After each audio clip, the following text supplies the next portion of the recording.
You emerge into the world wet, wobbly, and annoyed. The sun is bright, your siblings are biting your ears, and your mom keeps licking your face like she's trying to scrub off your soul. Welcome to lion life, kiddo. You're born blind, deaf, and deeply skeptical. You're in a hidden den somewhere in the grasslands of the Serengeti. It smells like warm fur, milk, and poop. Lots of poop. Your mom has stashed you and your two siblings here, away from the rest of the pride. She does not trust Aunt Carol and her mysteriously disappearing cubs. For the next few weeks, your main hobbies are suckling, sleeping, and biting your brother's butt. You're growing fast, gaining about 100 grams a day. Your eyes open, and you begin to recognize shapes. Mom, rock, thing to pounce. You learn that your mom is everything. Your milk machine, your protector, your full-body pillow, your personal hygiene enforcer. She even moves you from den to den every few days to throw off predators. She's like a paranoid Airbnb host, and you're the rental property. At 6 weeks, it's time to meet the pride. You are introduced to a confusing world full of large, smelly aunts, a grumpy grandpa with half a mane, and a bunch of older cubs who instantly hate you. Great. You're not even 3 months old, and already you've been chased by a warthog, a guinea fowl, an angry buffalo, and your own tail. You spend most of your time wrestling your siblings and trying not to get stepped on by adults.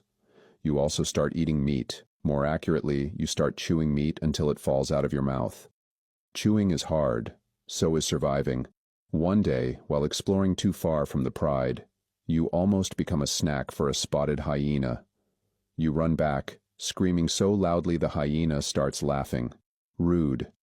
Your mom sometimes disappears for hours, even days. You don't know it, but she's hunting. When she returns, it's with blood on her whiskers and a chunk of zebra in her jaws. You pounce on it like a tiny drunk gladiator. You're still nursing, but meat is the future, and so are fleas. Around 6 months, you're officially a junior menace. You join in the pride's marches, trailing behind like a stinky shadow. You pounce on tails. You sneeze into everyone's faces.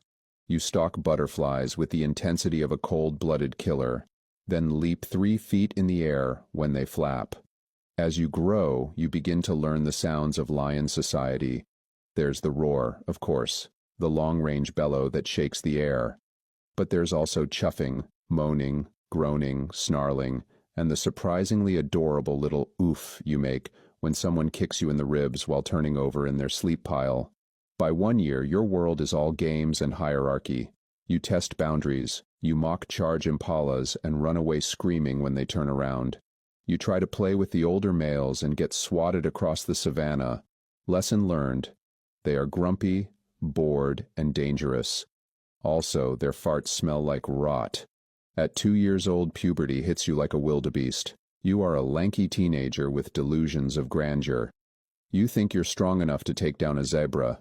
You are not. You end up being dragged through an acacia bush and kicked in the spleen. Good effort, though. The adult males are starting to get twitchy around you. One morning, a big male walks up, stares you down, and politely tries to murder you. This is normal.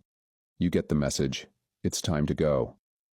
You and your brother set off into the unknown, forming a coalition, a fancy word for broke, hungry, and unemployed. You're now a nomadic male lion, aka nature's version of a couch-surfing philosophy major. Being a nomad sucks. You try to hunt. Antelope laugh and outrun you. You try to scavenge. Vultures peck you in the face. You try to flirt with lionesses. They snarl, bite you, and call you a loser.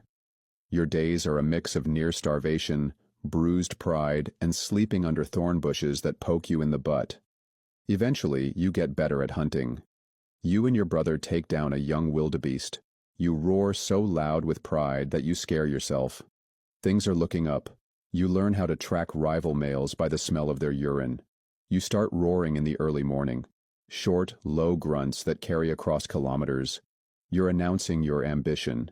You're coming for the throne. Luck strikes. A pride in the West loses its males. Rumor has it they tried to fight a rhino. You and your brother march in, puffed up and fake confident. The lionesses size you up. You're young, stupid, but you have testicles and no obvious mange. You're in.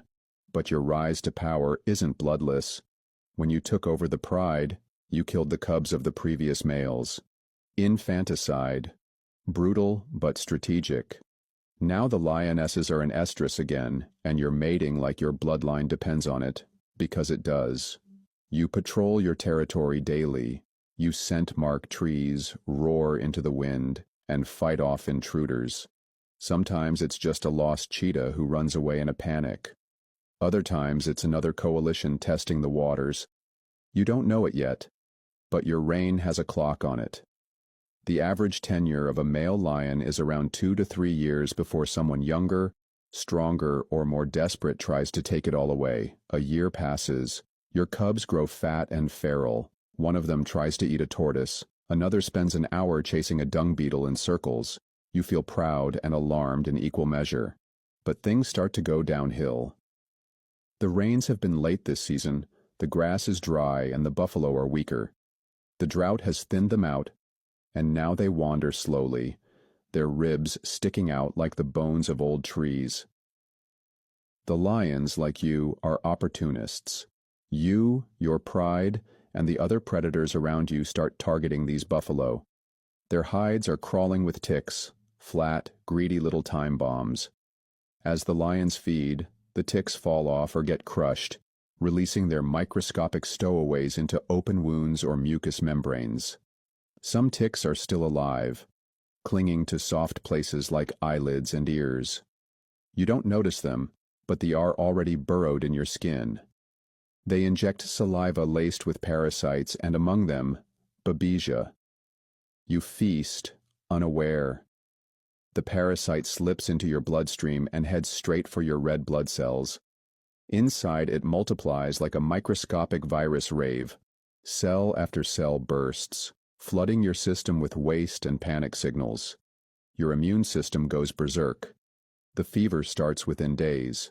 The weakness comes next. You're losing oxygen faster than your body can compensate. You don't know it, but this infection, tick-borne babesiosis, is essentially lion malaria. From first bite to collapse, about 10 days. From collapse to death, 3, maybe 4, depending on how strong you were to begin with. You are not strong now. At first it's subtle. You're a bit tired, you blame the heat. Then you feel dizzy. You try to roar and instead burp. Embarrassing. You collapse in the shade. Your lionesses sniff you and back away. Nobody wants to be near King Wheezy. Your brother checks on you. He's alarmed. Not because you're dying, but because you're attracting flies. You try to get up. Your joints feel like they're filled with marbles. You try to eat. The meat smells like socks. You lie in the grass, heart pounding like a broken drum. Feverish, jaundiced, and hallucinating wildebeest doing the can-can. Babesia has hijacked your blood and destroyed your liver. You have no energy left. A vulture lands nearby.